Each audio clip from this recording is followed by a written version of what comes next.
Alrighty, howdy neighbors, and welcome back to Deluge Threnody of Crashing Waves. Last time we got Mai's ending, so this time we're going to ignore her. Her lips curled down in an apparent disappointment. You're no fun. A terrible subject. You should do as your queen demands. Off with your head. Cheerfully, I bade her good night before heading back to town. You're about to get fucking killed by a dog. Imagine. Oops. So, I believe we're heading down Ina's route right now. Next day, Ina didn't show up for school. During lunch break, I received a text message from her asking me to check the office and bring her the computer hard drive. She didn't reply to any of my further inquiries into her subject. Or situation, sorry, whoopsie. Oh yeah, I forgot. I was in the exact same state we'd left it Saturday afternoon. Apparently the damage to the window had gone completely unnoticed. I secured the computer's hard disk before informing the janitorial department about the broken glass.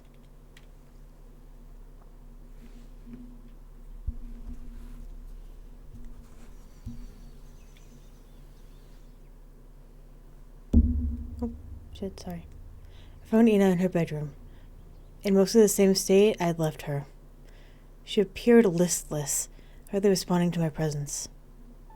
Ina, I brought you the hard drive you asked for. She muttered a thank you. Have you been eating? I'm okay. I stood there for a while, not really knowing what to say.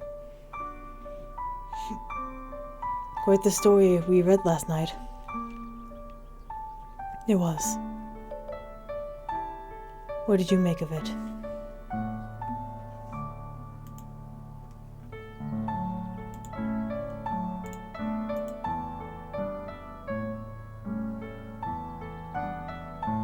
Changed my perception of reality. She looked at me with a state of bemusement in her eyes. You take that nonsense serious? More gullible than I thought. Makes me wonder how a document like that would come into existence. A civilization that's in a state of decline will often fall back on beliefs of a simpler age. Like a senile old grandmother singing nursery rhymes in her rocking chair. Georgie Porgy, pudding and pie, kissed the girls and made them cry. For children, to sing nursery rhymes is a happy pastime, as it contributes to the formation of the developed psyche. But when a demented person sings them, there is always a sinister undertone, as they are signifiers of a great reversal taking place. These memories of childhood are all that remain to a worn-out, withered mind. Our society is growing decadent. We're collectively sliding into a void of decay. And now that we're on our way out, we grow more and more receptive to pre-modern folktales. Such as that document, that dime store horror tale we read last night. You're confident it was all made up. Pagan Rituals by the Seashore. It was one of the biggest farces I'd ever read. A witch hunt, no more no less. Who would have expected these kinds of hoaxes to persist into the 19th century? But they do it anyway. They do it today. Witch hunts continue to go on. While it's smaller, they still happen.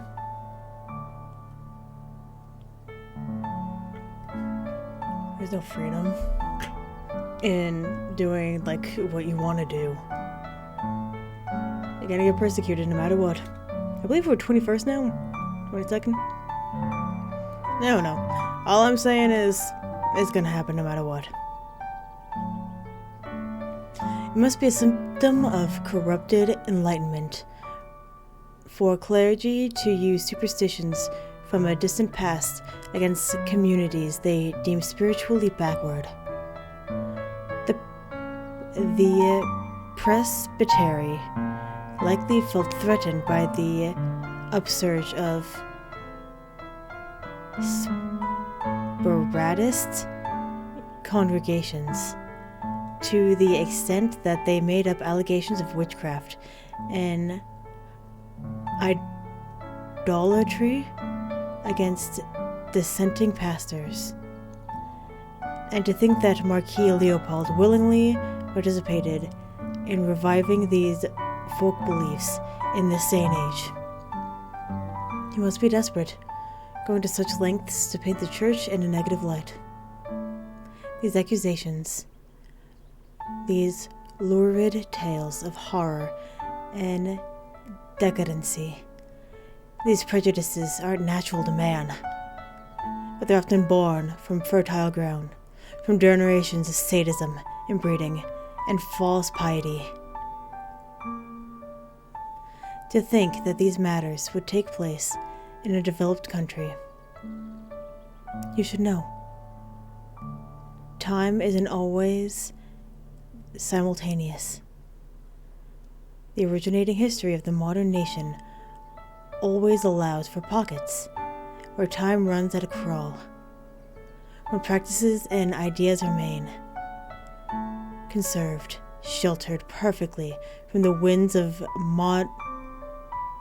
modernity at that rage throughout. She sighed. The irrationality of it all. Went through so much trouble just to uncover that stupid document. I should have seen this coming. I'm clearly not as perceptive as I thought I was. I attempted to cheer her up, decided to change the subject. You know, I can hook up that hard drive for you if you want. There are other things to write about. We should start next week's cover article. Never mind. I received word from the headmaster this morning. They're cutting our funding. They said we've been reporting too little on school matters. I was wondering about that, because we haven't talked about the school at all. She was visibly distraught. What? They can't do that. Yes, they can. It's no use fighting it. School board is all church members. We won't be able to cover printing costs without additional funding, let alone your salary. I haven't even been paid yet. She was too melancholy to acknowledge my comment. Do you realize how much work I've put into the Sunday Abbot? On my spare time, for almost 2 years, all for nothing. It was my own fault, trying to build something in a town like this. Nothing will grow in tainted soil. It will sprout and rot and fall to pieces. My life's work, gone. All over a 19th century hoax. Ah! Come on, Abe. You should probably be on your way home. Rika, go the fuck away. We had a great time while it lasted.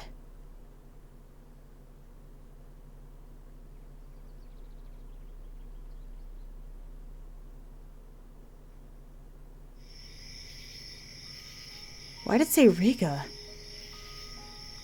3 more months, and then I'm done with it all. I've never been much of an honor student. Recently, I've changed my ways. Each day after school, I study for 2 hours, and then more after dinner, into the early hours of the night. I only have 3 more months to increase my grade point average, but if I succeed, all of Europe will open up to me. London, Berlin, even the US. For each man, a moment comes where he has to lay out his own destiny. I can remain here in small-town Abbotsford, in the outskirts of the modern world, or grasp this moment to spread my wings and head for greater skies. I don't really mind the studying, as it helps divert my thoughts, away from the unrest and the violence, the local nonsense surrounding the town, that has left such a strange taste in my mouth. 3 more months, and then I'm done.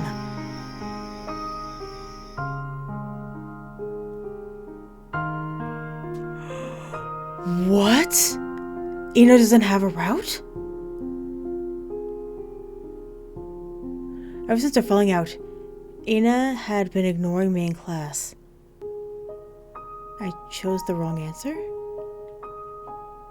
Not just me, but the other students as well. At times it was as though she had become invisible. After graduation, I'd figured I'd never see her again. However, there was one last occasion. We both found ourselves waiting on the same bus. Though I resigned myself to standing with her in awkward silence, she suddenly turned to me. Have you noticed? What? It's silent, isn't it? I listened, and could confirm that the town was entirely devoid of sound. There's not even a hint of chirping in the air. Do you know why that is? They're all dead. I found them in a pond in the woods. Thousands of corpses, all floating belly upward. Fully exhausted. Deceived by the false advert of spring. It'll take nature years to recover, if it ever will. This is our fate in the age of decline. Nothing is born, all crumbles. The bus arrived. She was the seat furthest away from mine. So I made the wrong choice?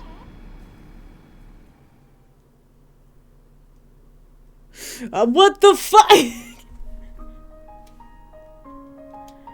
Cool.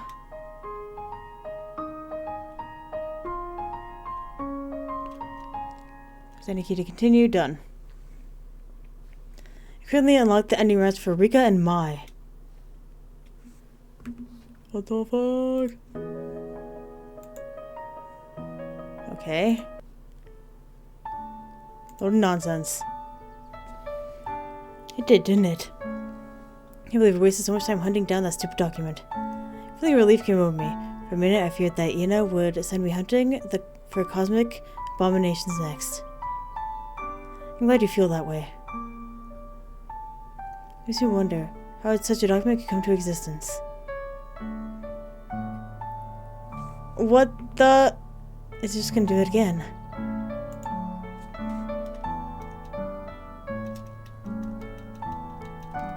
It's just gonna do this again.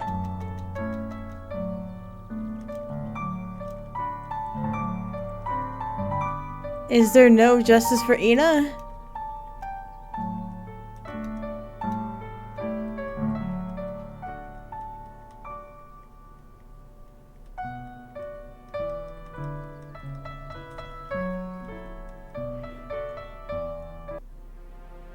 Yes! Okay. Here with the pointless investigation. Negative. Like we have any other choice. Let's call it quits. Nope. You what? I can't let you quit the Sunday Abbot. Even if the appendix document was a dead end, there's still so much work to do. Though I'll admit I was doubtful at first, over the past few weeks, you really won me over. You won't continue the paper, I will, without you. The first time since entering her room, then I noticed a faint light igniting in her eyes. You will. You really do care, don't you? Come on, Abe. Let's get something to eat.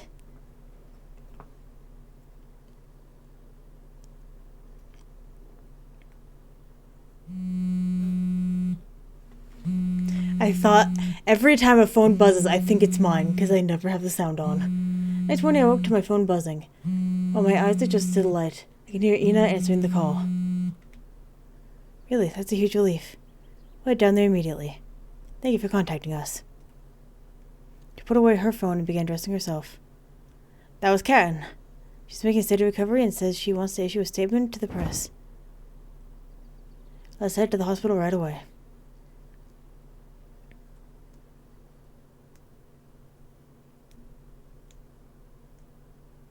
Let's go! Number 5. We made our way to the front desk, where we were redirected toward the neurology ward. Good to see you fine and well. Karen is doing rehabilitation exercises, carefully pacing the hall like a bird that had forgotten how to fly. A cerebral contusion. I was up for a solid minute. I couldn't hold in food for the first few days. The police came by my bed. I suspected they were completely useless. Well, secured the crime scene, all right. Wouldn't even allow the press in. He let out an exasperated chuckle. Come, let me sit on the bed.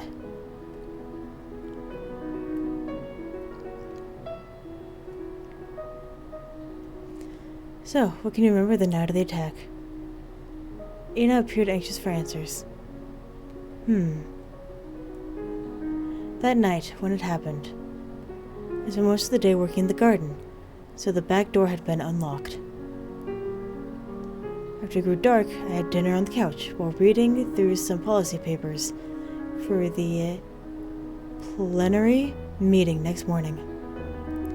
Then, as I got up to bring my dishes to the kitchen, I suddenly saw a shadow in the corner of my eye. Everything went black. Last thing I remember was the sound of falling plates. The perpetrator must have snuck inside during the day, laying in wait until sundown.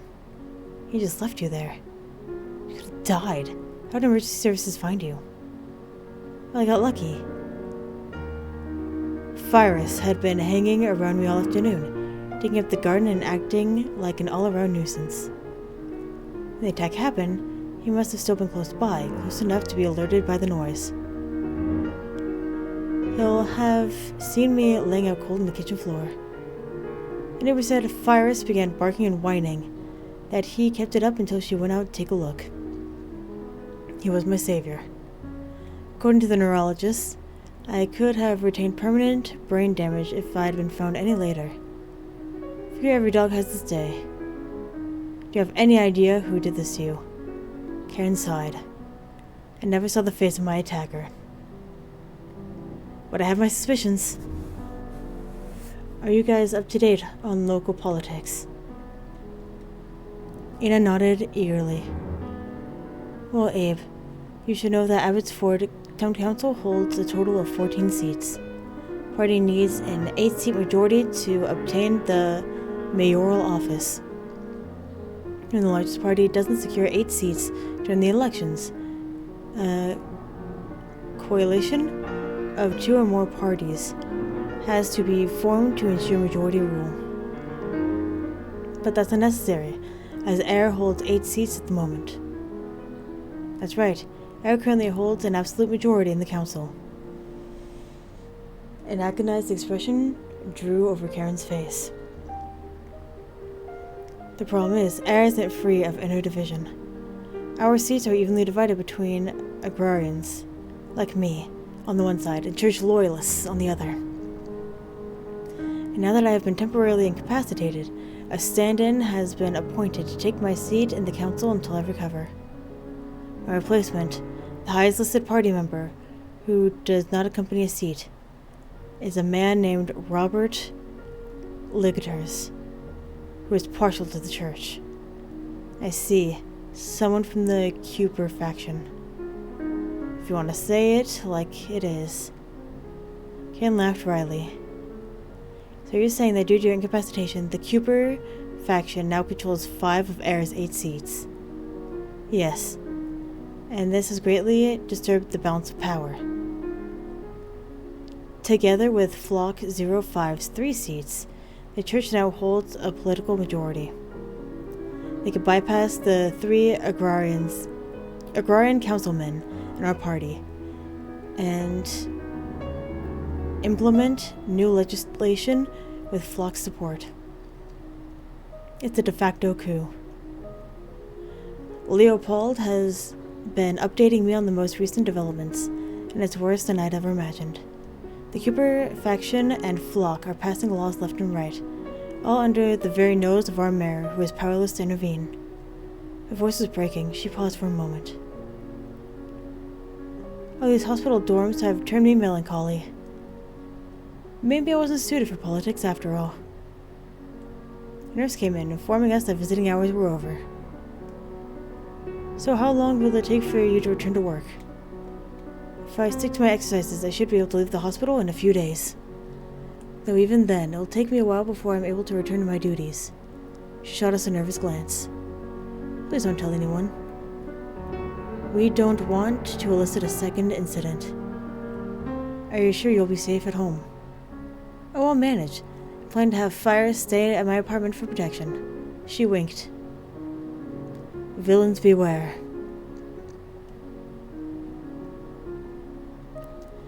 Good luck on your investigation. You can come visit me again when I'm out.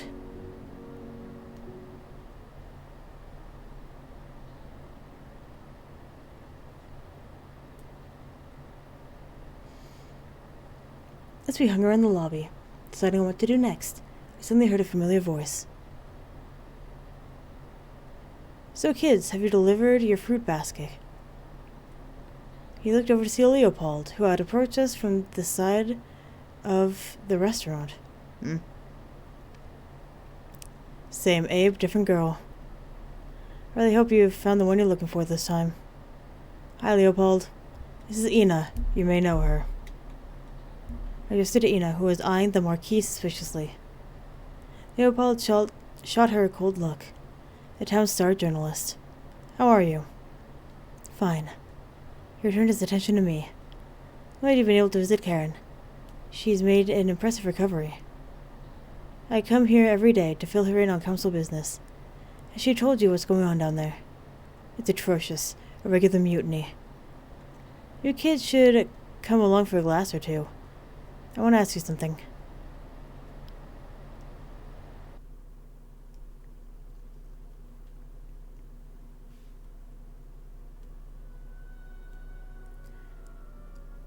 They're more than I signed up for, the events of late. The Cooper faction and Flock have effectively hijacked our plenary sessions. All their motions are immediately put to the vote and approved with an 8-6 majority.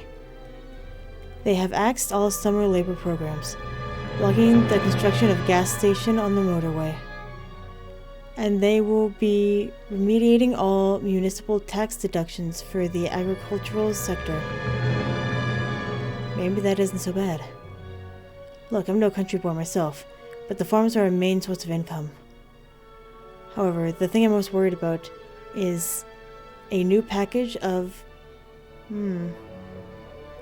austerity measures regulating our municipal water management infrastructure.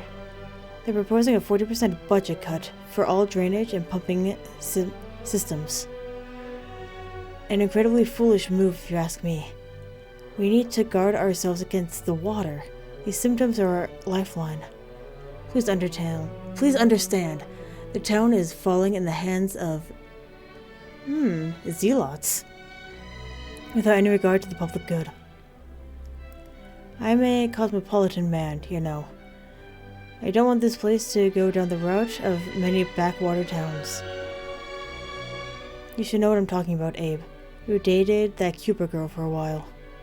Excuse me? I never. You know what they're like. Those fundamentalists. So principled, so judgmental. It didn't take you long to trade her in. I figured Ina here didn't make you wait. What the fuck? Ina let out a disgruntled cough. Oh, and I was wondering, Abe. Did Saint Anthony show mercy upon your tainted soul? What? He chuckled mischievously. Anthony of Padua, the patron saint of lost things. Oh, you were searching for something the last time we met. And from John Cooper's sour expression the following day, I was inclined to assume that you had acquired it. I saw a twinkle in his eye.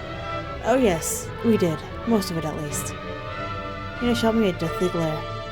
I'm impressed. Never imagined you kids could pull it off.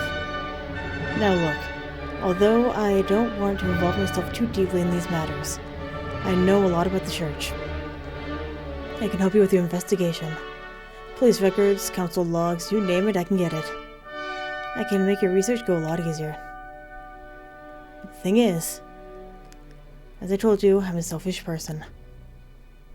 A man is nothing without a home, a dry leaf floating in the wind. What do you want? I would love to receive a copy of that appendix document. It's out of the question. For a second I thought Leopold would lose his cool, as he sat toiling under Ina's contemptuous glare. You can't have that document. It's filled with occult nonsense. I'm sure you already know. There's enough corruption and treachery in this town.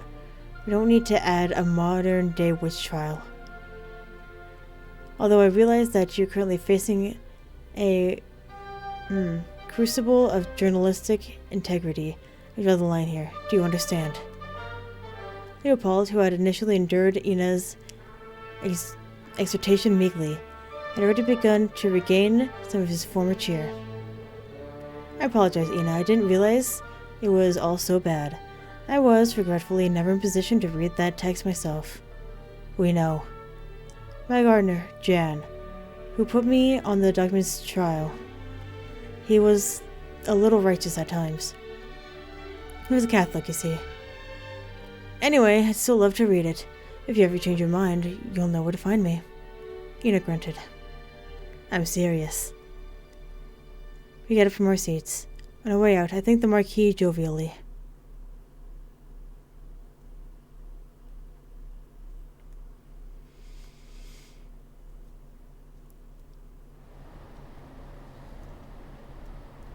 After we returned to the house, Ina immediately retreated to her room to read. For the rest of the day she remained somber, as though a grey shroud was weighing down upon her. I mostly left her to her own devices, only checking up on her infrequently. Around 1 o'clock, I knocked on her door to bring her some coffee. She invited me in.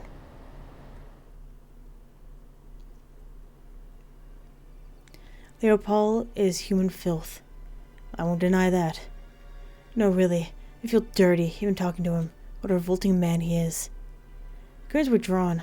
A musty odor permeated the ill-ventilated room, though there was a sweet, tempting aroma hiding within. Leopold is clearly the end of his lineage, the dredges of centuries of degeneracy and spiritual failure that have slowly sunk to the bottom. The age of nobility is decisively over. The residue of once esteemed classes has come to form a layer of filth, coating the sewers of our exhausted society. Well, goddamn, Ina. There's but one terminus of all the decadency, and that is death. The death of bloodlines, of cultures. Fucking Ina, relax! Ina! Though our death still lies far ahead of us, somewhere in the murky darkness of the coming millennium. Ina, please. I'm sorry. Sometimes I get caught up in depressive thoughts whenever I read too much. Anytime to cheer her up, I tried to return her attention to the case. I was thinking about what the Marquis told us, about his gardener, Jan. Is it Jan or John? I want to say Jan. Don't you think it could constitute a motive? Clearly, Jan was onto something. He knew about the damaging appendix document. What if it was the church that tried to take him out, to silence him? But then, when they perpetrated the murder, they accidentally killed the wrong guy. Michael, a different farm worker. Sounds plausible, doesn't it? When the body was found, John realized the attack was meant for him, so he fled to his hometown, never to return. And subsequently the church, who were content now that Jan was out of the picture, tried to frame the agrarians for the murder, thus expanding their political influence, effectively killing two birds with one stone. Though I can tell Ina was hesitant to talk on the matter, a grand apparatus was clearly begun churning inside her head. I'm impressed, Abe. Your deductive skills are clearly improving under my mentorship. To be fair, I've thought the exact same scenario. An apprehensive look was forming in her eyes. But it can't be. I was taken aback. Though I realized my theory was far from perfect, outright rejection seemed harsh even for her standards. What about the police investigation? The police is loyal to the mayor. Why didn't they find the culprit? I don't know. I mean, it's Abbotsford. Small town police forces are rife with incompetence. Still, it's impossible. It can't be. There's one thing we've learned from the assault on Karen, is that the church has ways to deal with its dissenters. Now, I don't know if they used their own people or if they hired thugs to commit their attacks. It's likely that they didn't even want to kill their target. Maybe they just wanted to scare him a little, like they did to Karen. But then they struck too hard and he bled out. I mean, judging from the fact that they didn't even get the right guy, we're clearly not dealing with professionals. As I was speaking, a languid expression was forming in her eyes. No, you don't understand. It's impossible. How is it impossible? Voluntarily, I raised my voice, as I was growing impatient with Ina's complete disregard for my contributions. And she threw herself onto the bed, hiding her face in the palm of her hand. I'm sorry, Abe. It's a good theory, but it can't be. The mayor's brother, George, he has to be the perpetrator. She was speaking in a broken voice. He's a violent man. A very, very violent man, Ina. She paused for a second, as to not let her emotions overpower her. Please trust me, I know. I'm sorry. I know exactly how horrible and vile he is. Ina, what happened? I could feel my voice trembling. You can tell me. And in that moment, everything came to an abrupt halt. No. Fighting back the tears, she began to speak. Georgie Porgy, pudding and pie. The age itself is turned irreversibly vulgar. Most people have no idea to what extent they've become tainted. Like me. I've always been drifting. From a young age onward, my mother was never there to hold my hand. And for that reason, I was always drifting, because there was no one to guide me. She spoke the words in a monotone murmur, as though they had been repeated internally many times. It happened 2 years ago when I was 16. Ever since elementary school, horseback riding was my passion. I relished in the freedom of galloping through the fields, on Potato, my favorite horse. His long brown mane flowing in the wind. I love the fact that you named your horse Potato. We were like nomads, he and I, drifting together. I'd meet up at the equestrian center in town Friday afternoons with a small group of girls. I had a lot of friends back then, though I realize now that these friendships were perpetually shallow. We would groom and ride horses, talk about horse things. She exhaled loudly. I've been warned about George von Linden. He owned the land on which the riding school was situated. Every kid knew a horror story about George. He hated children, and was prone to violent outbursts. But the thing is, he never really had much to do with the riding school. It was run by an easygoing couple, and since we were teenagers, by then we had a lot of freedom to ride horses by ourselves. On Friday, it was just me and my friend Anna. We rode the old riddle way around the island. It was a beautiful summer night. We could see dragonflies soaring among the reeds, and hear cicadas whisper. But on our ride back, Potato faltered, like they do to a stone or a shard of glass stuck in his horseshoe. So I urged Anna to go in without me, as her parents held a strict curfew. And I stayed behind, tending to Potato's wounded hoof. I remembered his patient warmth as he let me carefully remove the dirt and stones from his shoe. At the time, I felt that there was no one in the world who trusted me as much as he did. By the time we returned, it had grown late. It was dark outside, and the town was without sound. I returned Potato to his stable, applying a thick layer of ointment to his hoof to prevent infection. By now, warm tears fell steadily from Ina's cheeks. And then, I noticed a figure standing in the doorway. It was him. I froze. He didn't seem menacing at all this time, though he was forcefully putting on a display of kindness. He told me it was getting late, that he would walk me home. Ian was quivering, pushing out the words in bursts of exasperation. And I wanted to refuse. I did, but I was afraid to anger him, so I meekly allowed him to lead the way. No. Fuck. I think I know where this is going.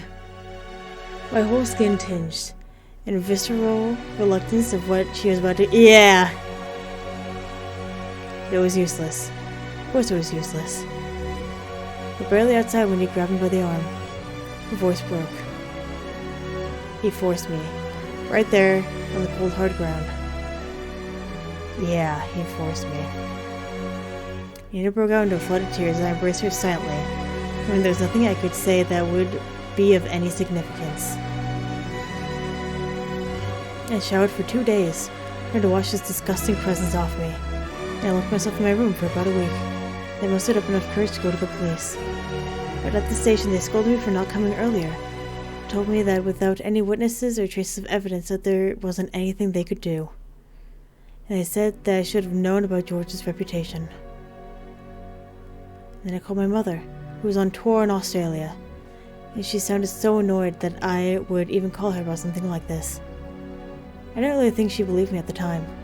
Probably thought it was a ruse to make her come home. She took a deep breath. I completely gave up horse riding after that. I lost most of my friends, as we no longer had any shared interests. And worst of all, I lost Potato. I still turned my head when we heard the sound of hooves in town, just to see if I might be able to catch a glimpse of him. Do you understand now? Do you understand why it can only be George who committed that murder? Now you know what's impossible. Oh, what kind of miserable person I am. No. Just say it. I'm a despicable human being, the lowest kind of possible. I'm gonna call myself a journalist, if I can't even be unbiased in my research. I don't deserve to be editor-in-chief of anything. I deserve all that has happened to me. A decaying society breeds empty shells of human beings. Infantile, brutish, worn out. They think only in terms of dominance. Dominance, by the strong dominance over the meek. Any true yearn for liberty has been decisively snuffled out. They remain gray, like machines waiting to be used up. We wander among the ruins of greater age, only destined for despair. She sighed. I'm sorry, Abe. I have no right to force all this upon you. You must hate me. You must feel like I've been leading you on. You have a right to be angry. I understand if you never want to see me again. You just tell me.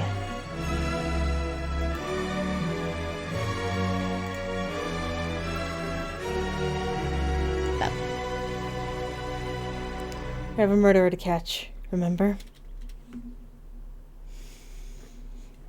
Through her tears, I could see a thin smile appear.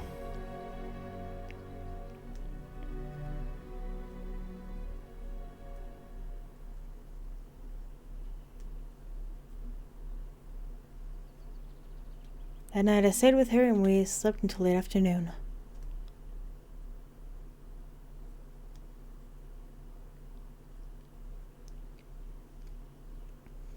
After we woke up, she accompanied me to the store to help me pick out dinner, but she remained in a despondent mood.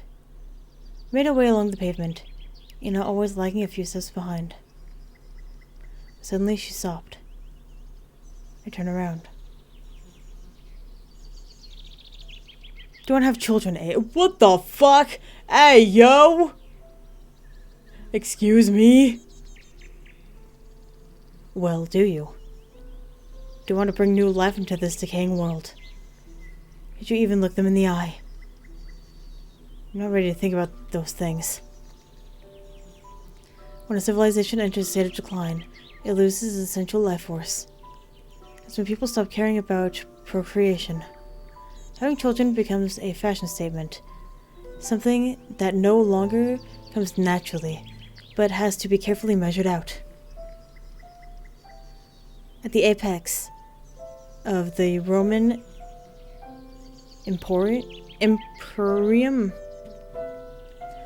scholars would publish long tracts about the immortality of procreation. She moaned. What the fuck? I can't imagine going through childbirth. Having my body subjected to something so instinctive.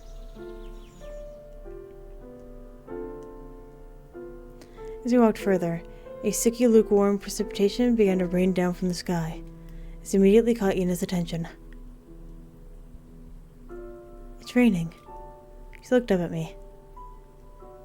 That's the first time in a very long time. A thin smile had appeared on her lips. We should head back home to get an umbrella. Who cares about umbrellas? The rain is back. Can you smell nature's funeral? What? Bouquet? The fungi, the rotting leaves. It's invigorating. Girl, what the fuck? Maybe autumn will come after all. Come on, let's go home. I want to make a newspaper. I thought we'd lost our funding. Who cares about funding? That night, to the constant noise of torrential rain beating against the window, we worked on our big feature article. Slowly, we assembled the puzzle pieces that we gathered over the last weeks. Ina was the best mood I'd seen her since we broke into Cooper's office. But at the end, it turned out that there was still a lot missing. Too much to make up a convincing case. Fully exhausted, we turned in for the night. What happened to buying stuff for dinner? Next morning, Can called to tell us that the Cooper faction had used their new gained political agency to obtain full executive control over the municipal water board. In an unprecedented display of power. I couldn't fathom why such a bureaucratical victory was anything worth panicking about. Ina appeared highly alerted by the whole situation. We're in trouble. If Cooper controls the water, he controls the entire town. This is a whole-scale coup going on, and we don't even have a free press to report on it. I shrugged and put my clothes on. Where do you think you're going? To school. Unlike some, I still very much intend to graduate. I feel like that's what it said. We'll look into this later today. Please hurry back.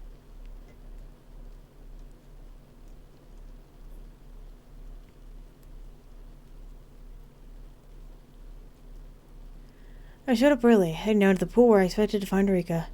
The swimming team had just dried off from their morning workout, its members gradually emerging from the changing rooms. Naomi? Who the fuck is Naomi? Excuse me, are you looking for someone?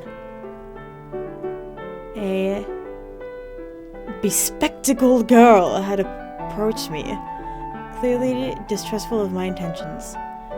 Yeah, Rika Cooper, she's still in here. Trying to catch a glimpse of our star athlete. I can inform you that she hasn't shown up to practice since this weekend. I'm not sure what she's doing, but I suspect the coach has her on a private training schedule. He's always playing favorites. That's okay, thank you. I'll go by her home. Please respect her privacy. I mean, if we're gonna be spectacled, well.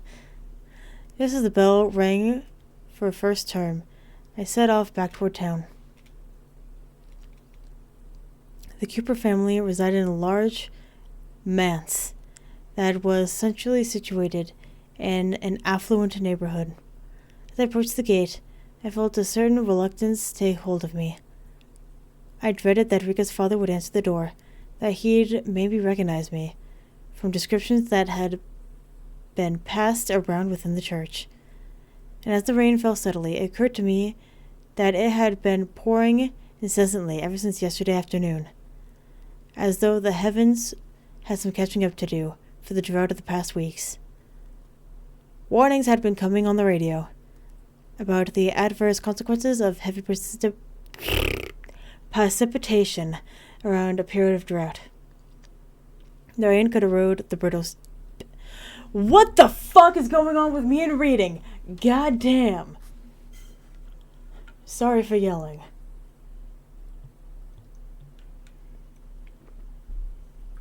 Try this again.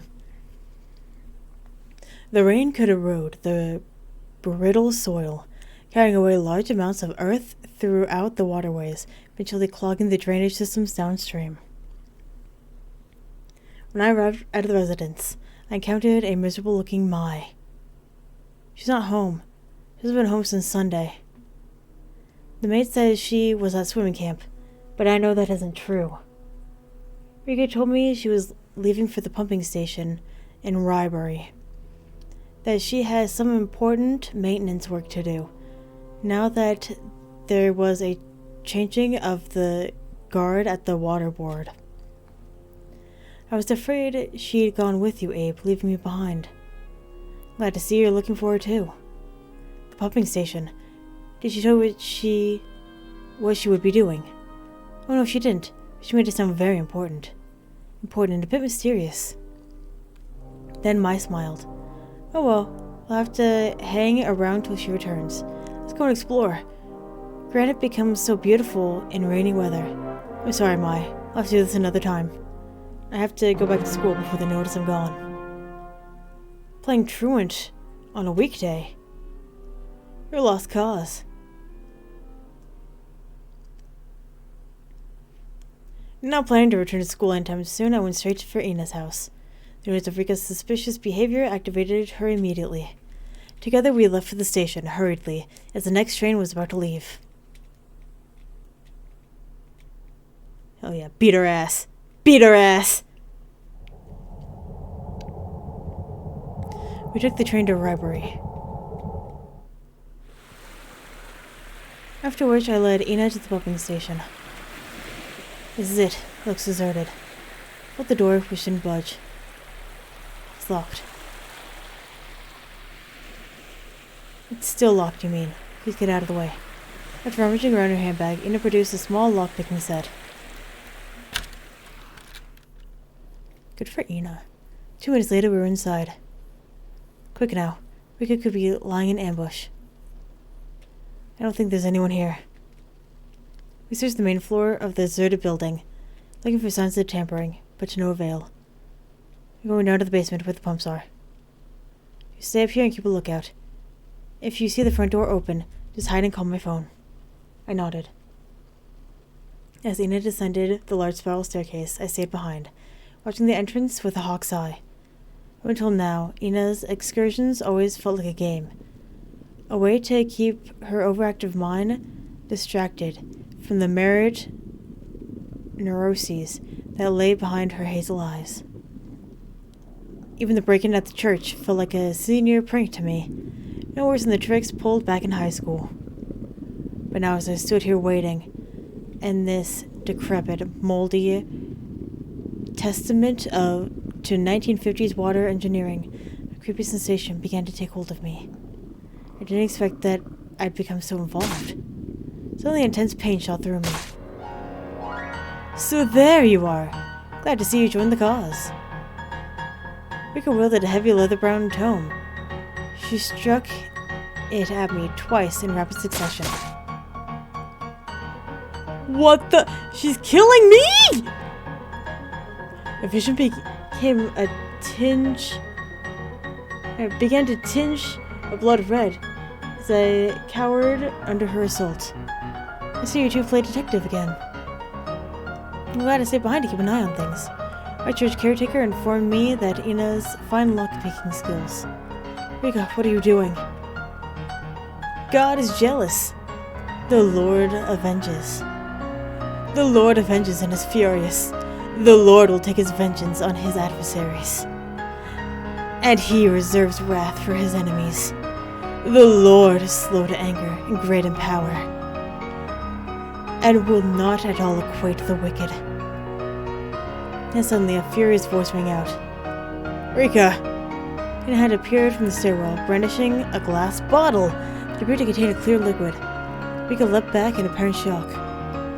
Get away from him. Get away. Go or I'll throw it. What is it anyway? I've seen your little setup down there. It's acid to eat away at the centrifugal pump.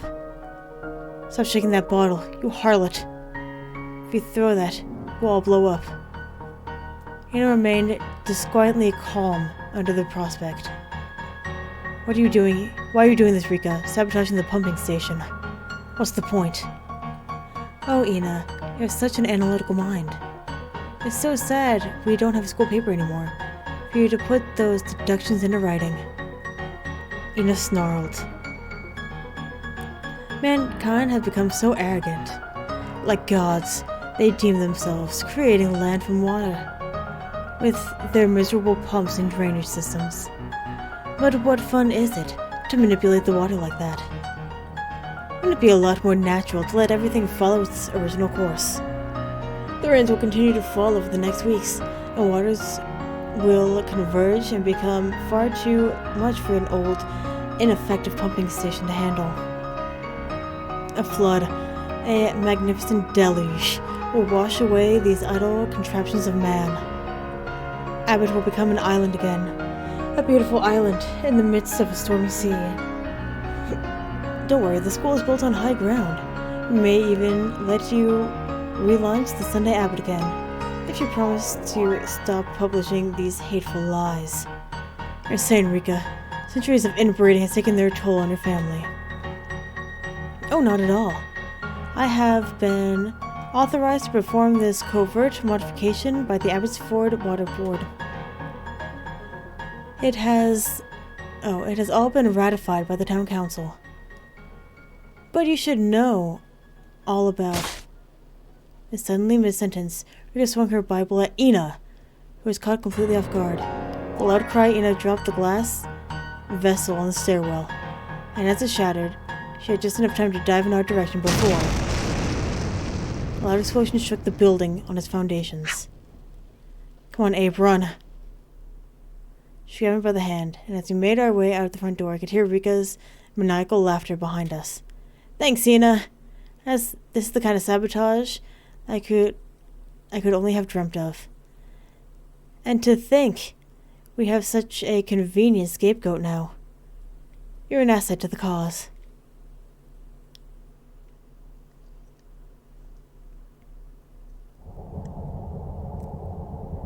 As the train rode through the murky fields, we were witness to the first effects of the persistent rainfall, which was submitting countless acres of arable land to a rapid process of padification.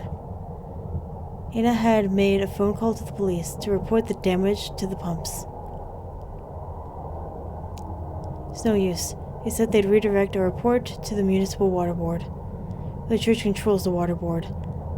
They'll obstruct all efforts to restore the pumps. Okay, but what about me? Didn't I get, bludgeoned? How am I fine? All that water, it's slowly seeping in. To just think about all the creatures that will drown. I can't believe they'll go this far. At home, Ina remained restless, checking the news every other minute. The lower-lying lands are flooding. Thousands are going to be displaced. The waters reach the city and the towns. Only Abbotsford will remain dry, due to its relative elevation. And thus the transit era of man. Oh, thus ends the transit era of man. What do you mean by that? Her lips curled into a bittersweet smile. Oh, no. Don't you think there's a certain poetry to it all? The sea avenging itself on the civilization that has reached too far. I sighed.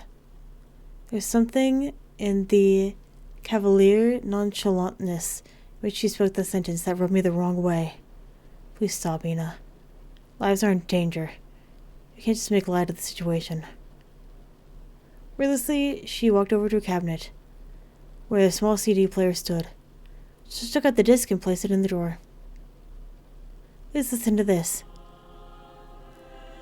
It's Credo from...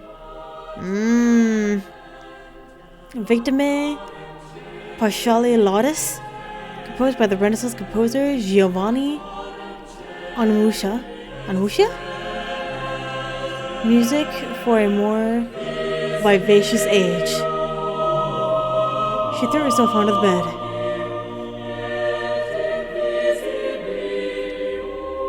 Do you know what it is, Abe? I can't think.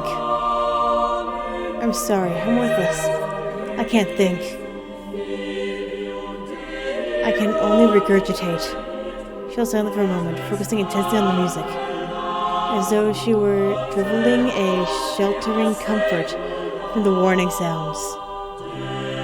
My thoughts are led along the transfixed path, necessitated by the logic of time. I cannot go outside that path.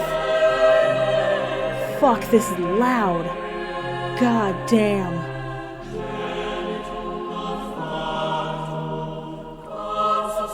At most, I can dutifully laugh at the primitive mythologies of our forefathers.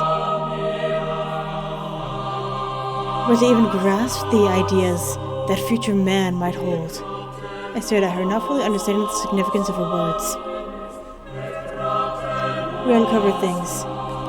We demystify them. Such is the plight of a fully enlightened mind, to shine a light into every dark corner of the modern world. Do you believe in God, or in the giant serpent? Before I could answer, she interrupted me. Of course not, neither do I. To conjure up myths, to believe in gods, surrendering to such childish fantasies, has become entirely impossible to us. But that's just because we are forced along a timeline of history, to which all abstract thought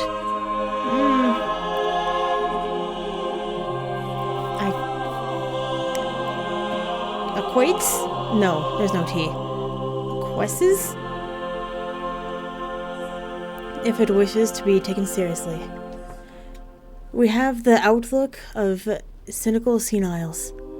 We can no longer fathom the youthful brilliance that springs from such intense religious devotion. We can only wait bitterly to the end. You see, that's why I don't really care. I don't care if Riga wins. If everything is swept away in a giant tidal wave, the world wouldn't be much worse. Wouldn't be much worse of, would it? Sorry. Just look at the squelter. It stretches in every direction. Look what civilization has become. And it became visibly emotional. Civilized land, which is as far as the eye can see. We control every aspect of our world. We laced every square inch with gallons of... ammonium?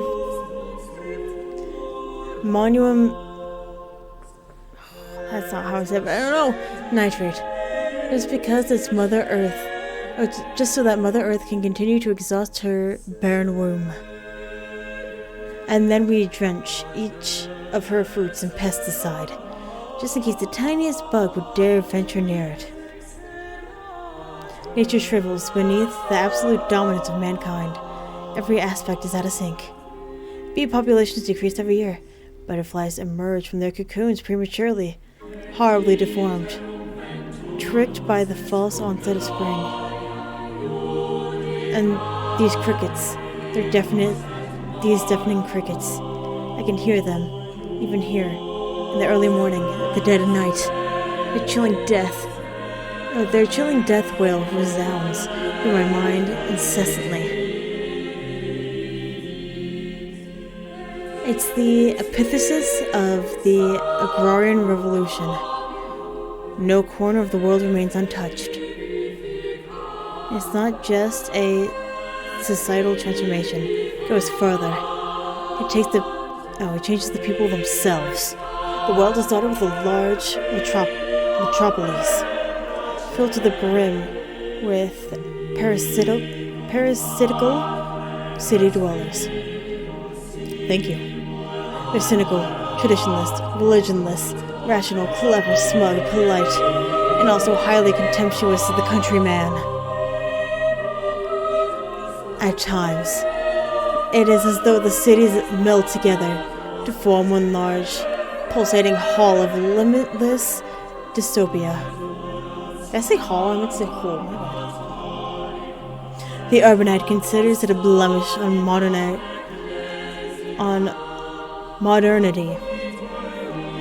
That isolated spots of rural elegance can still exist. Places where life isn't governed by roosters and indicators and emancipatic reason, but where customs prevail that are fundamentally not anti-modern in nature. In the name of reason, they foster an irrational hatred of all that are paradoxically deemed irrational. I'm glad to see that there are still pockets of darkness left in this world. That I was wrong. That there truly are entities hidden that would drive the rational mind far beyond the brink of insanity. The modern world has become arrogant. It has uncovered the secrets of nature, of space, and it moves toward the future relentlessly, ever forward, confident in its belief that a regression into a more primitive state is impossible. But can their civilization truly break free from the cosmic cycles of time? Can it truly keep moving, ever forward, without one day giving way to the greatest decline and fall of history?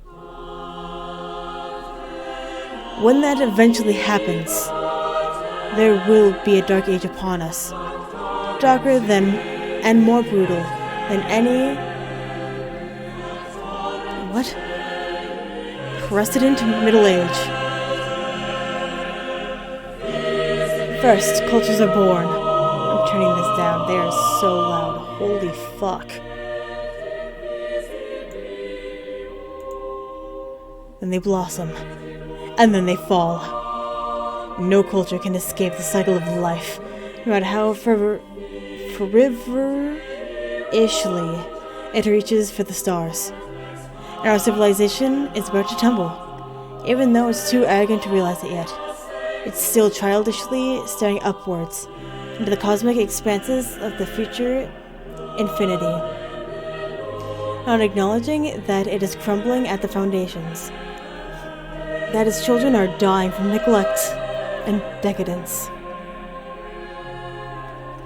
Its head is raised far too high among the stars, which revolve to the soul-enchanting tones of Beethoven's Ninth, his intoxicating tones. You know, many consider the classical symphony orchestra to be the highest manifestation of our culture. The way these instruments converge to form harmonies that sublimate each individually into something that is far greater than the sum of its individual parts. That is the dialect of the fascist spirit, condensed into a 4-movement symphony. That reminds me, my 18th birthday last July. My mother dedicated a concert to me. She arranged for me to fly to New York, where she was touring at the time with the Royal House of Tudor Choir. It wasn't even a specially organized concert. It was just one that was part of the tour.